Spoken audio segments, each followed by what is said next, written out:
Hello guys, सबलाई स्वागत छ फेरि आजको मेरो नयाँ मिनी ब्लगमा। इट्स मी उपस्मा सबले चिन्नुहुन्छ होला, चिन्दैन होला।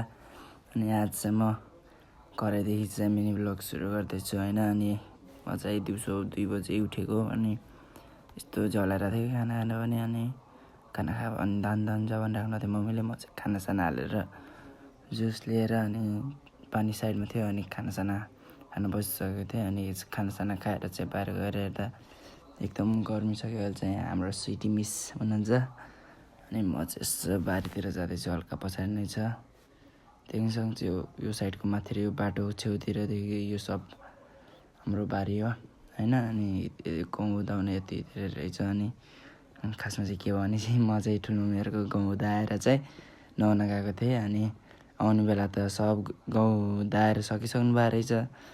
अनि मलाई चाहिँ बजेले बेलुकाउनु जानुहुन्थ्यो। त्यहाँदेखि चाहिँ हबिबी भन्दैछन् मेरा भाइहरू चाहिँ। अनि गाउँ दाउनलाई चाहिँ हबिबी भन्नुपर्ने हुन्छ कि, किनभने नत्र कपालैभरि पर्छ नि त। अनि यो चाहिँ मेरो ब्लग हेर्दैछ मेरो समय भाइले, देखिन्छ ब्लग हेर्दैछ। अनि 2 जना मात्रै थियो भनिरहेको थियो।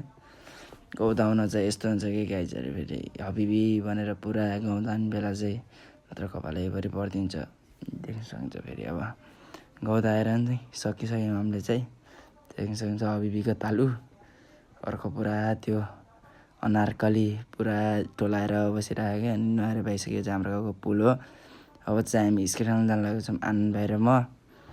अनि म चाहिँ स्केट सुजहरू लगाउँदैछु। देख्न सक्छ मेरो चाहिँ अगाडिको फुटेर थियो, ह्यान्डी ब्लसले टालेको थियो क्या। अनि अगाडिको फुटेको भएर ह्यान्डी ब्लसले टालेको थिएँ।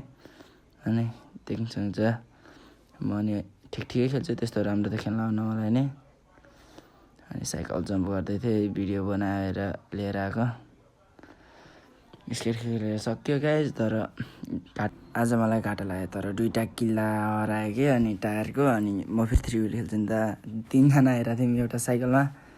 देखिन सक्छ लोटे आर्म लाइट नपाल हुन्छ। आजको मिनी ब्लग चाहिँ यति नै। That's it for today. Tata bye bye. फेरि नयाँ मिनी ब्लग भेटौँला।